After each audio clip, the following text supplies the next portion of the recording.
Next question over here. Hi, yes. My name is Patrick. I'm a student at Centennial College. My question is, in Islam it says, Jesus Christ, peace be upon him, is not the Son of God.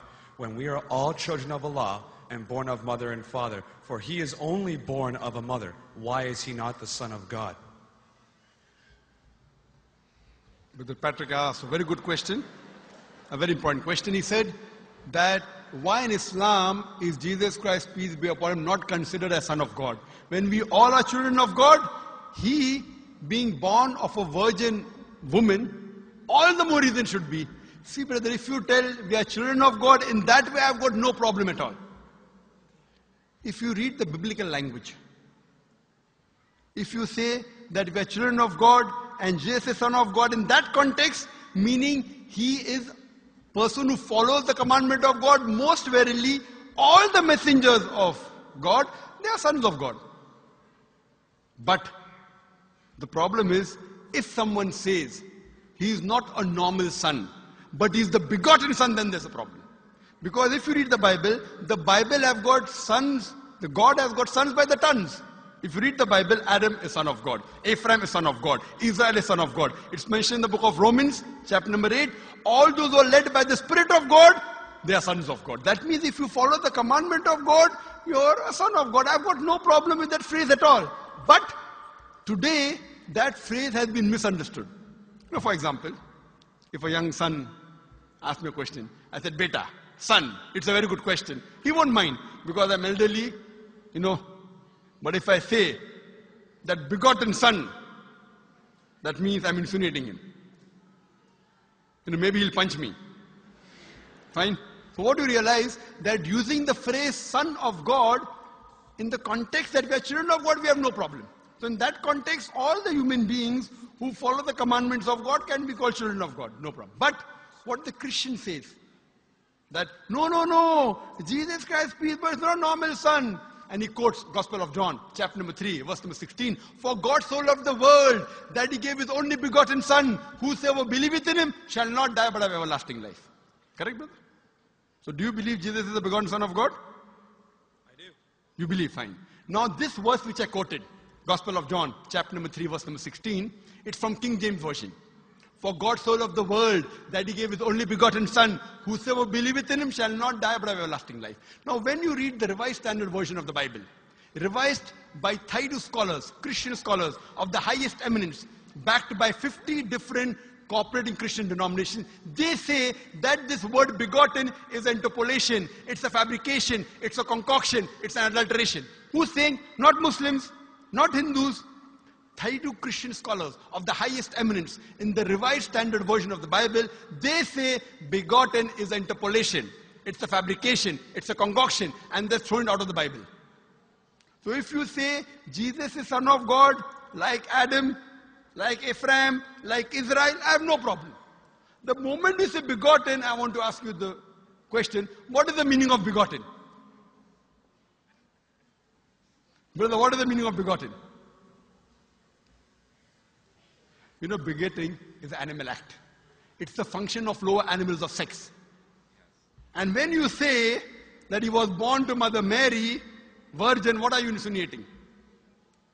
And if you say, because Jesus Christ, peace be upon him, is God or Son of God, because he was born to Mother Mary, Quran gives the reply in Surah Imran, chapter number 3, verse number 59. Inna masala Isa indallahi ka masala Adam. Khalaqa min turab. That when they say the similitude of Jesus in front of Allah is the same as Adam. They were born from dust and said, be and it was. If you say that Jesus Christ is God because he had no father and only mother, then Adam, peace be upon him, is a greater God. He had no mother and no father according to the Bible. MashaAllah, you're clapping. I like it. So if you say Jesus is God because he had no father, only mother, Adam is a greater God, peace be upon him. He had no mother, he had no father. I never referred to him as a God, but Son of God. That's right. Fine. So Adam is a bigger son of God. Right or wrong? By your definition, Adam would be a god, for he has no mother nor no father. Not my definition, not my definition. By the definition of the Christian missionaries. By my definition, he is a messenger of God. Because God cannot beget. I told you in my talk. Lam yalid wa lam yulad. He begets not, nor is he begotten. The moment God begets, he is not God. Son of God meaning pious person, I agree. That's the reason Allah subhanahu wa ta'ala in the Quran, in 99 attributes, he has missed out Ab, father. Why? It's a good attribute, but Allah did not mention Ab meaning father because people started having wrong meaning of the word father. So he used the more difficult word Rab, but did not use Ab. Logically it's fine, but Almighty Allah subhanahu wa ta'ala purposely did not use the attribute Ab in the Quran because people will misunderstand. That's the reason English-wise, saying Jesus is the Son of God, meaning messenger of God, I'm with you. But the moment you say begotten Son, I have objection. So you say Jesus is a messenger of God, I say peace be upon him after his name. So I respect Jesus Christ, peace be upon him, more than you, Brother Patrick. Because when I take his name, I have to say peace be upon him. If I do not say that, I'm wrong. So I love Jesus Christ, peace be upon him, more than you. I follow his teaching more than you. And if you want, I can prove it to you. That's a different argument, not for tonight. Sorry?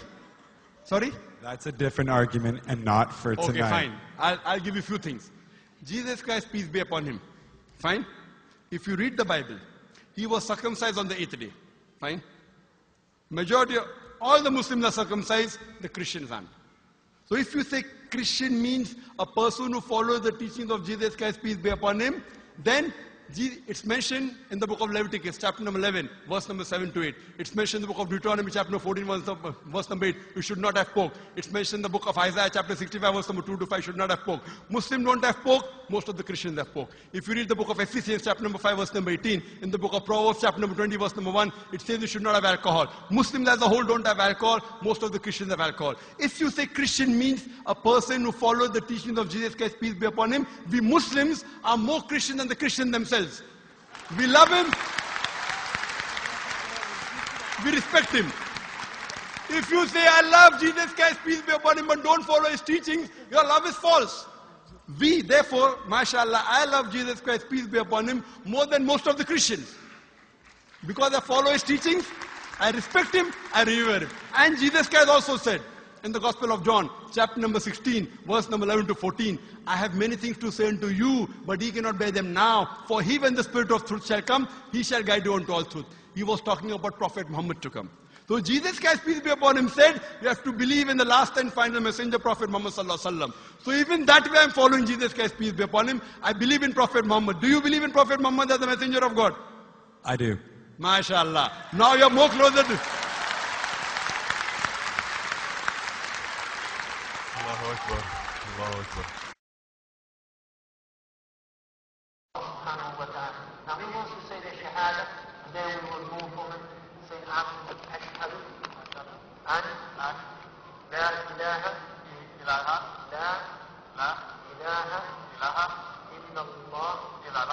wa ashhad an Muhammad Rasulullah.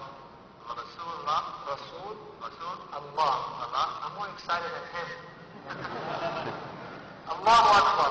Allahu Akbar. Allahu Akbar. Allahu Akbar. Allahu Akbar.